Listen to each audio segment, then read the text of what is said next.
Hey guys, so as you know, we started our Science and God study this past Sunday. Unfortunately, everybody wasn't able to be there, of course, so we wanted to make sure that we recorded a video just to make sure that everybody is able to get caught up and on the same page with the introduction for this series.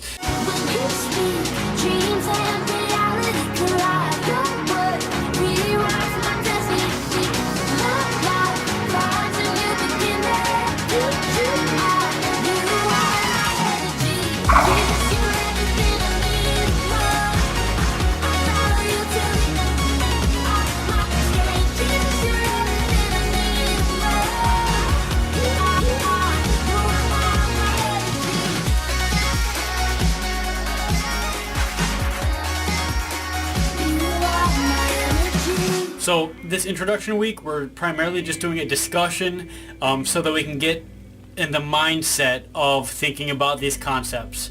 So it's primarily discussion. It's not going to be too much material because that's going to come later on and it's going to be a lot. But for now, for the introduction week, we're just going to throw out some ideas and have kind of a discussion that's going to lead into further definitive answers later on. On Sunday, we covered the introduction of the series and how it's going to be formatted. A broad discussion about science, and a broad discussion about God within the context of our study, Science and God. And also, in closing, an important disclaimer that you guys are going to get sick of. So the Science and God series format is really going to be different from what we've done in the past. It's going to be a really primarily academic series. We're used to more theological and spiritual studies where we talk about a few different verses and we interpret them and say what they meant to us and what we got out of them, and we kind of discuss that. And it's more theological and more spiritual. This series is going to be a lot more academic. We're going to be asking questions, we're going to be answering questions, and we're going to be analyzing information and theories. So it's going to be a lot more different. It's going to be a lot more unique from the studies that we have done in the past. Some weeks we will cover concepts such as science and apologetics. Those are going to be conceptual weeks where we just really define what those things are so that we can be on the same page. And other weeks we're going to cover some specific questions. So we might look at a certain theory that exists and really kind of analyze it and dissect it to get a better understanding of that theory. For example, evolution. Is it reality? Is it real? Is that just the fact of the universe? Is that where life came from through the process of evolution? So that will be a week where we really focus on one question, and we should have a lot of those. So we'll kind of flip-flop back and forth between just defining concepts and then other weeks where we really look at certain questions and try to analyze those.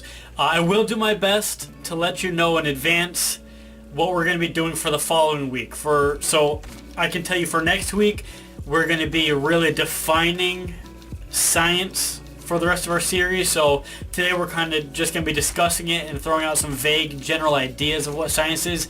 Next week we're going to be talking a lot more about it, and it's going to be a lot more heavy material for us to understand. This week is going to be kind of an easier discussion. So what we did was we discussed science, and I threw out some general questions, and you guys gave me feedback, and I wrote them on a whiteboard. So one of the questions was, what is science? And the answers I got was, science is the study of nature. Science uses and finds information. It is the study of why things happen. Science studies living and non-living things. Ultimately, it's the study of everything. If you study something to try to drive answers, it's science. You're doing science. You're conducting science. And ultimately, science is used to answer questions. That's its ultimate purpose. Who are scientists? Sounds like a silly question. It's really not. Scientists are people who've dedicated time, who've dedicated their lives, who are highly educated, people who devote themselves to finding answers, using science as a means to derive answers and to ask questions, and they're highly intellectual people. So let's not let's not think of them as, ignorant or, oh, they think it's not like that. They're highly intelligent people. Let's keep that in mind. So it's not this random person came up with this random theory and used this random method to come up with this random answer. It's intelligent people using tested and tried methods to come up with answers for life's questions. The last question posed was, what does science say about Earth and the living things that inhabit it? Before I give the answers that we came up with on Sunday, I want you to keep in mind that there's a different answer that I'm going to give at the end that's more in terms with what we're going to be discussing in the series. So some of the answers that I was given for what does science say about Earth and the living things that inhabit it are: the Earth came from nothing, according to science, that it's full of different cycles, that life came about as a result of evolution, that the Earth came from the Big Bang Theory, and then there were some other general terms thrown out like Newton's law and gravity. The real answer to the question, what does science say about Earth and the living things that inhabit it? Science in itself doesn't say anything about the Earth or any living thing that lives on the Earth. Science doesn't say anything.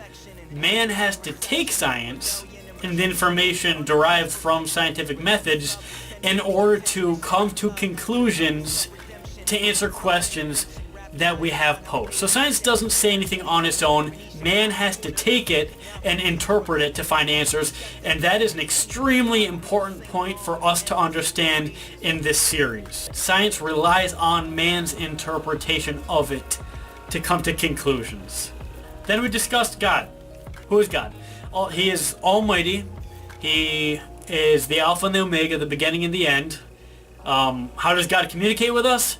He gave us Scripture. He gave us His Word. He gave us the Bible. So what does the Bible say about God? About who He is and what He has done? It says that God is the creator of all things. He is the creator of earth. He is the creator of heaven. He is the creator of all living things on the planet Earth and the universe and the solar system and the galaxy and everything. God is the originator of all of it, according to Scripture. And He is the Father of life. He created man in His image. That is what Scripture tells us about the origins of Earth, which answers our next question: what does the Bible say about Earth and the living things that inhabit it? It says that it all came from God and that God created it within the 6 days laid out in Genesis. Alright, so we've had a little discussion about God, a little discussion about science, so that we can get into the frame of mind to be prepared to discuss these further and more definitively later on in our series, starting with science next week. So getting to the disclaimers. Today is not how the series is going to go.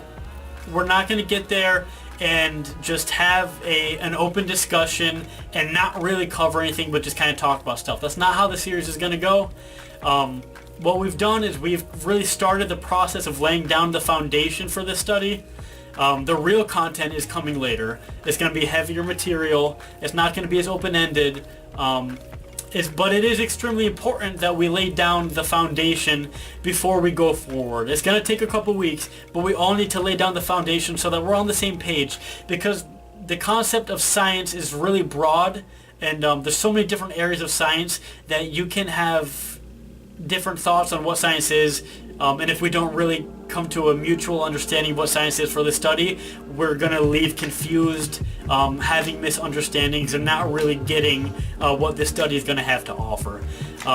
Before we get to real content, there are some really important disclaimers that I'm going to repeat weekly, and you're probably going to get sick of hearing them, but it's really important for me to note, for myself and for you guys, just so we have this understanding that I'm not a scientific expert, and I'm not a scientist, but other people are, and they are resources that we use when we think of scientific processes and try to come up with answers that require science to be done. There are people that we use as resources that have knowledge that we don't have, and that have training and information that we don't have. So I am not a scientific expert. I am not a scientist. Other people are, fortunately for us.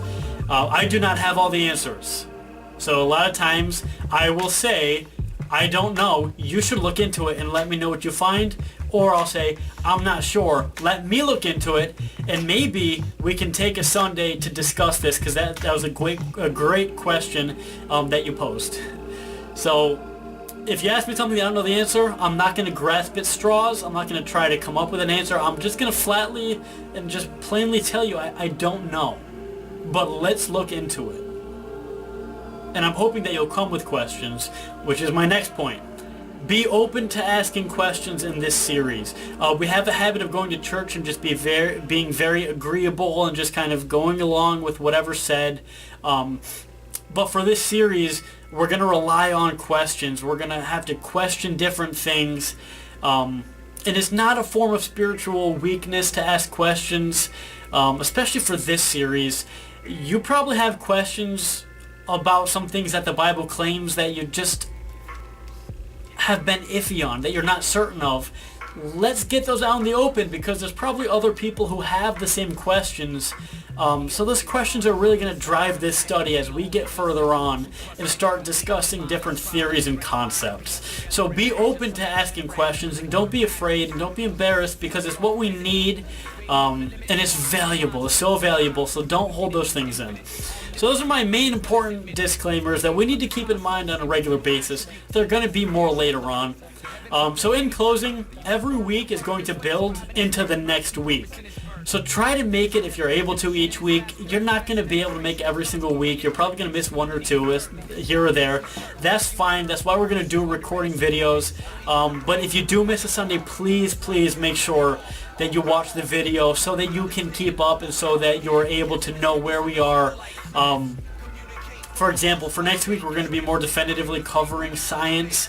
So if you miss next week and you don't watch the video, when we talk about science in the future, you're probably going to be lost and confused, or just not have the right understanding of what we're talking about when we talk about science.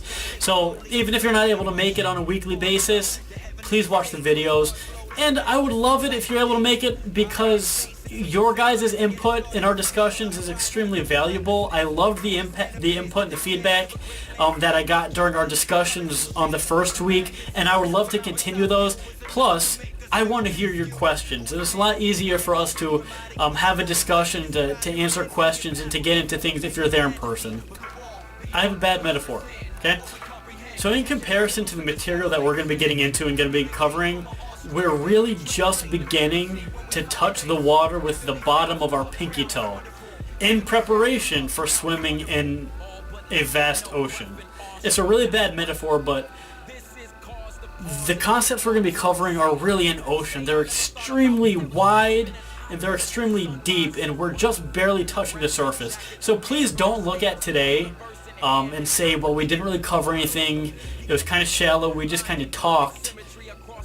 I didn't really get much out of it. This series is going to be lame. It's very much not the case. We need to have these very basic discussions and throw around ideas so that we can move forward with the right mindset, so that we can get things more defined later on, and then use those definitions to get into the theories and to get into the analyzing and the asking of questions as we're going to in the future in this study. And that's where the real meat is going to be in the study. It's going to be the fun part of the study, the fascinating and encouraging part of the study.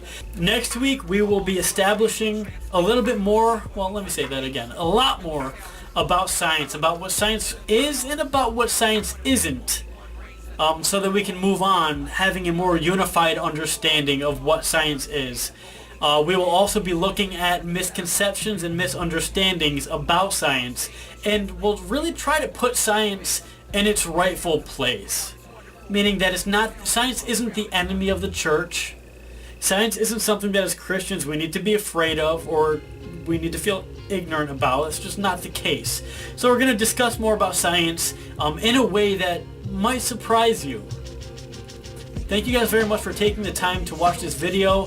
The future is going to be filled with a lot more material. Please try to make it next week if you're able to. In closing, again, so there's a question posed to me that I should have addressed at the very beginning. Somebody came up to me and they said, why did you decide, or why did you, the leaders, decide to go with a study on science and God? And I did talk about the reason why for the past few weeks leading up to the final introduction of this series. The reason why is because in our culture, we see a culture that is continuing to move further and further and further away from God, and away from the idea of creation, using the basis of science, using science as a way to explain away God, and as a way to replace God. So it's really important for us as the church to not just sit by ignorantly, but to look at what the world claims to be true and to ask questions about it, because in reality, Scripture is correct. The claims that the Bible makes about the earth and all the events that have transpired and creation, that's all correct, and it can be scientifically proven. So it's important for us as the church to not be ignorant, because that tells the world that they're correct when in fact they're not. So it's important for us, especially as the youth, to have a knowledge about science and about the reality that science does show us that God exists, that God created the world, and that the earth isn't billions and billions of years old, so that we can have conversations with people and represent the truth to them. Because I think too many of us are ignorant about science, so when the world throws science at us as a way to show that God isn't real, we just kind of sit back and we don't know what to do and we don't know what to say, and that's wrong. Because science does show us that God exists, and that the claims that Scripture makes about the age of the earth and and everything about life is correct. And it's a very encouraging study. So for the sake of our culture, it's extremely important for us to be aware of the reality behind science, because there's so much more to it than we think. Thank you guys very much for taking the time to watch the video. I hope you got something out of it. I hope it encourages you to be an active part of the future of this series. So thank you guys very much again, and have a good week, and we'll see you Sunday.